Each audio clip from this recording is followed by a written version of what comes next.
Good afternoon. Mike, David Moore, Dallas Morning News.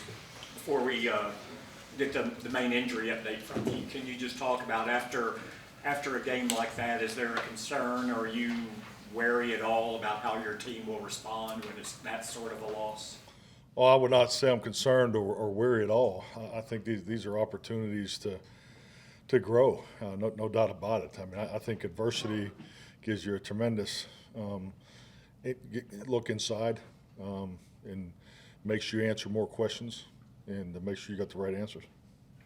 And as far as the three main guys in Van Der Esch, Goodwin, and Turpin, if you could update us on that. Yeah, I think Terp, just the early diagnosis on Terp, I think he'll, with us having the Monday night game, we'll treat Thursday like a Wednesday. So I think we'll know more then, but I think he definitely has a chance to practice this week. But both CJ and Leighton are, we're still collecting all the information, but definitely looks that potentially going to IR. Both players. Correct. On Leighton, can you just talk about, is it the same neck injuries in the past, or? Well, I mean, it's an injury to the neck, so obviously, high caution is in place here, and so I know as I left the meeting earlier, he was headed for another appointment. And you're in the linebacker, obviously. Just can talk about the potential and who would call plays or anything like that. Yeah, we're not there yet. Obviously it's fresh getting back late last night, so those are things that, frankly, I'll go from here to the Will's office. But in our personnel meeting, we touched on some potential opportunities. But I think like anything, we just got to make sure we have all the information before we head down that road. Mike Todder with ESPN. You talked after the game about you didn't run the ball as much as you wanted or give them any opportunity as you wanted. What were the issues on first down for you guys? I think it was 1.9 yards per play. Well, I think like anything, I mean, as you cut through the tape and you cut through the third downs, I mean, we're 2 for 6 there in manageable third downs. So, I definitely felt like we were in position to continue to be effective on third down. So we did not get that done. But, when you don't get when you're not, converting third downs, obviously, your first and second down opportunities go down. So, and that's where your ability to have balance in a run and pass exists. So, but I think just like anything, we were all frustrated, coming out of that game, during the game. I know I was personally too. So it was a difficult game. They played extremely well. You give them credit, but we didn't play to our level that we had played at the first 4 weeks. So that's why you take the time. Just with getting back as late as we have, we're going to take Wednesday and take the emotion out of all this and make sure we go through it and make sure all the answers are there in place for our players. Because it's our responsibility, as leaders, as coaches, as game planners, decision makers, to make sure we're giving the players the tools to be successful. So. And then we'll pick up Thursday on like a normal week. So that's the outlook moving forward. John Michaud, The Athletic. Like, when you look back at the game, how, in really the last 2 weeks, how do you guys get CeeDee more involved? Yeah, definitely. I mean, CeeDee, trust me, no one wants him to touch the ball more than I do. So, I mean, CeeDee's an impact player, has been for us. So I think all those things are very fair questions, and we're having the same conversations. But at the end of the day, too, we gotta kind of remain some balance in our offense, because that's when we're at our best. But definitely, CeeDee he's a premier player, and that's how I view him, and that's our responsibility to make sure he has opportunities to make impact plays. Saad, The Athletic. Mike, you've only been here for 3-4 years. A lot of players, same time span. When you look at kind of the pressure that comes with this organization that predates your time here and stuff, how do you make sure that a disappointment like yesterday doesn't weigh down people, players, coaches, by expectations that, are almost 3 decades long at this point? Well, I think it's an excellent question, and I think just like anything, experience, and I've been very, very fortunate to work in this league a long time, and it is extremely difficult each and every week to win a game.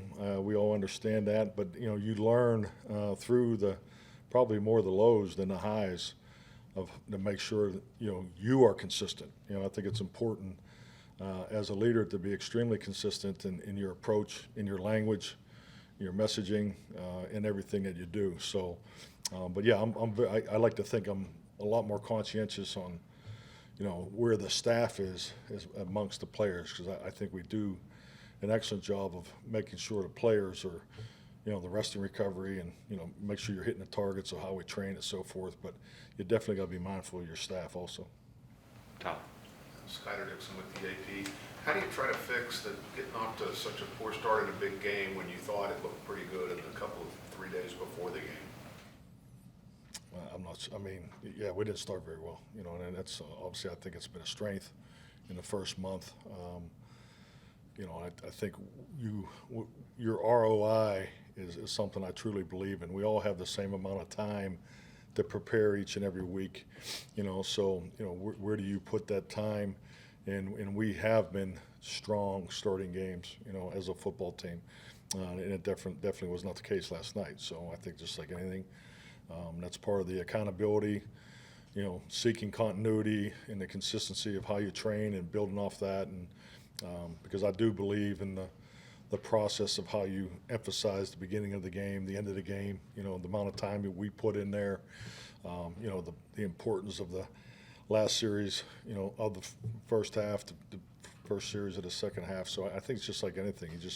You keep working on it and you trust your evaluation process. Babe? Dave Loffenberg, Cowboys Radio. So, Mike, after a game like that, obviously it's a dissection of the negative of what happened. But when you looked at it, did you see anything positive either from the position group or the individual players? I mean, yeah, definitely. There's always positive plays, moments, without a doubt. I think really, the disappointment is, in the consistency of play, and I think. Number one, you always start with your self-inflicted wounds. We had too many pre-snap penalties again that affected drives. So, and that's not the first time it's happened this year. So, that's definitely something that needs to be continued to be addressed, emphasized, and because we need to be better there. Because, we're making it harder on ourselves. Without, dealing with the competition of the opponent. So, but yeah, I think. There's always good things that come out of losses. It just doesn't feel very good, obviously, standing up here right now. But, yeah, there's things that we can continue to build off of. Calvin Watkins, Dallas Morning News. After 5 weeks, what's your offensive identity right now? Identity? Yeah, I think just like anything. When I look at the 5 weeks of offense, I just think that we've been in a different range of games. Because I was thinking about it even after I talked to the team last night, and it's been on my mind because I just believe in consistency and continuity is so important in everything you do in this league because it is difficult and deal with the highs and lows. But when I look at our 5 games, we've had 3 lopsided wins. We had a tough game on the road. That kind of got away from us, that we fought back in, and then we had last night's game. So I think with that, the identity of the offense is clearly you want to have some balance throughout how you play. Ball distribution I think has been 4 out of 5 games. I think we definitely have hit the mark. But I think when you get into games, I know when you get into these games. You got to get touches to certain individuals. So I think we clearly can be that. So I like a lot of things that we've done, outside of last night, offensively. Because outside of the red zone, we've definitely hit the mark. When we started this, this offensive approach back in April, I just think it's a matter of who do you want to be and who do you think you are. I coached the team for a lot of years that it was offensive driven and. But this team's about defense. Let's make no bones about it. And that's not a slight against the offense. We want to score as many points as everybody, and we're not, playing not to lose. So don't mix the message here. But we play to our defense.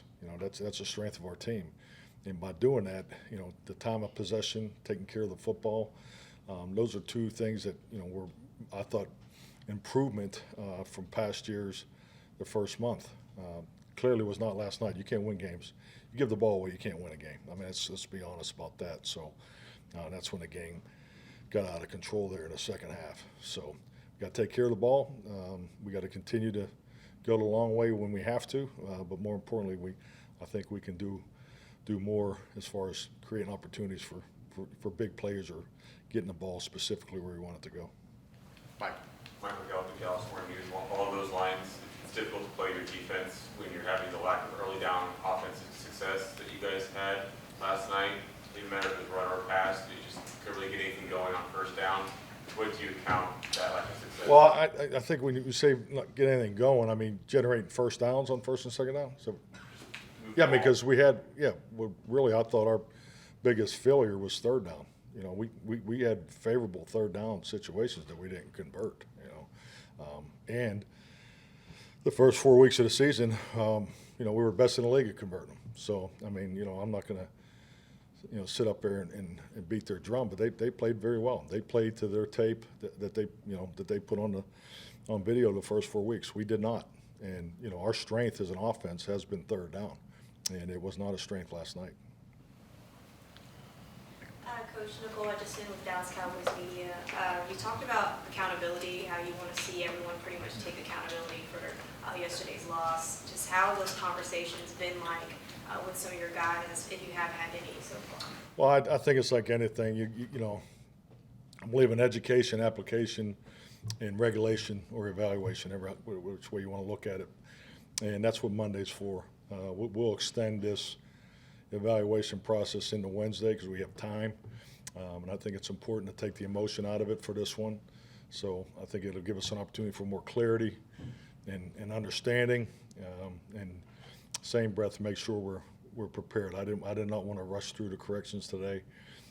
So then there was a lot going on as far as the weight room and getting that part accomplished and also your medical process. So and I just think like anything in evaluation, when you're seeking accountability, you got to ask all the right questions, and you got to make sure that the answers to the questions are, that whether you disagree or you agree, at the end of the day, you just can't be disagreeable as we move forward as a group. So that's always been our approach, and it's no different for this week.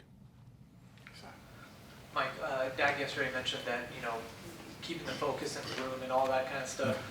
For the young players that you have that might be a little bit more online or whatever, do you tell them not to read stuff, not to see what's going on social media or things like that after a game like that? I mean, those days are over. I think there was a day as a head coach in this league that may have come out of my mouth, but it does not today. Social media is a part of the everyday life. Having teenagers, I understand that on a personal level. So, yeah, I just think it's like anything else. These are grown men. They're heavily involved. They've grown up in this generation. So, I just think it's like anything is.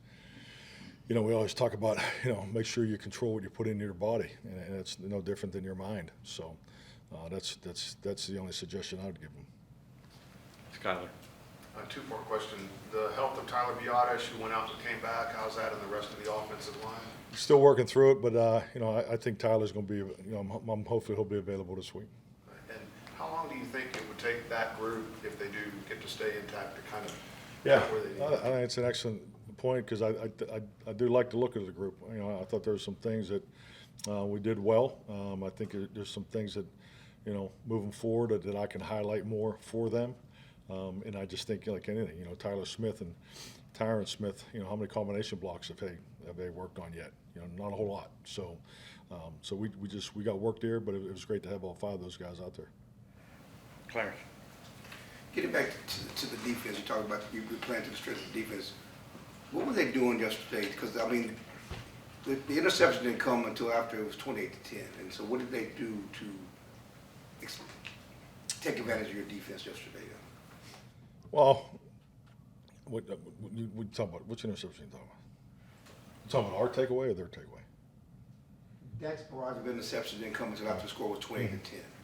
And I'm saying, what were they doing to have so much success? Well, I think some of the things were, when you get into, they clearly won the field position battle. I mean, that's, that's product of as you know, us on offense not moving the ball. But you know, I think they had some extended series. You know, whether it was penalties. I thought they'd, you know, for the most part, they've been highlighting McCaffrey, you know, a tremendous amount leading up to this game. You know, when I look at the numbers, you know, I thought our guys did a nice job on him as far as the focal point. You know, but the things that they did off of that, they were able to hit on some big plays. You know, and you know, I just think there's some opportunities that we had that just didn't quite cash in. You know, I thought the play on Dono was, you know, that's a tough one. You know, you could see he's trying to go in there with his shoulder, and you know, and I don't get caught up in those types of play. But you know, when they go the other way, sometimes it's difficult to overcome. I think that, you know, clearly those are plays when if those are opposite early in the game, you know, maybe the game goes in a different direction. So, and that's why we make such a big deal of the big play opportunities. We were -2 big play, you know, production in the first half. You know, that's you know, that game was closer than it actually felt in some ways, because you know they obviously controlled the time of possession and the field position. But you know, so I thought our defense, you know, did a good job of, you know, kind of hanging in there, and then it got away from us there in the third quarter. David. Like, I know a lot of coaches are big believers in gauging an athlete's body language and how it is during a game. Understanding you're calling a game, you don't have a lot of time for that during the game, but is that something you pay attention to, especially in a loss like this, to see what a player's body language is and how he's interacting with his teammates? Absolutely. No, absolutely. Had a great visit with CeeDee today, and I'll just say that if he's not pissed off that he's getting the ball, then I'm pissed off at him for not being pissed off. I mean, he's an impact player. I mean, you know, he should feel that way. But you know, I just think, like anything in life, you know, how you handle things and how you move forward is you know, how you affect others. You know, there's so many things good things that can come out of that. But yeah, I mean, yeah, fully aware of it. You know, and it was frustrating. You know, it was frustrating not doing your part. You know, on offense, and you know, and I felt that at this, you know, I felt frustration also as a play caller. Mike, are your receivers getting enough separation? Well, that's, you know, this game, there's definitely moments where we can be better, and it's something that we fully anticipated. I know, just looking at the tea leaves and everything, they played a lot of vision zone going into the game. We spent the end of the week just really anticipating man, because we felt that it was going to be a combative game all the way through. You know, even particularly on the perimeter. So. But that's something definitely that we'll be focused on. That it? Great. Thank you, Thank Mike. you.